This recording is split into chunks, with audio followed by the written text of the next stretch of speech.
tell me that I'm never gonna make it. They want me to do something that could make sense. They hate when I keep dreaming I'll be famous, but I don't give a fuck, I'ma keep chasing.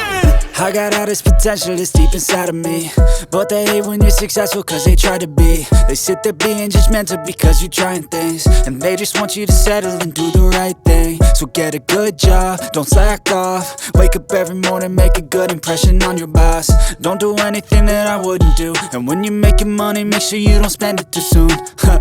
Fuck that, I'll do what I wanna do. I got a different path from everyone, and that includes you. Who are you to tell me how to live life? In these times it feels like nobody is right, yeah. So I'ma figure out what else we succeed, and then invest all of my time into that and proceed.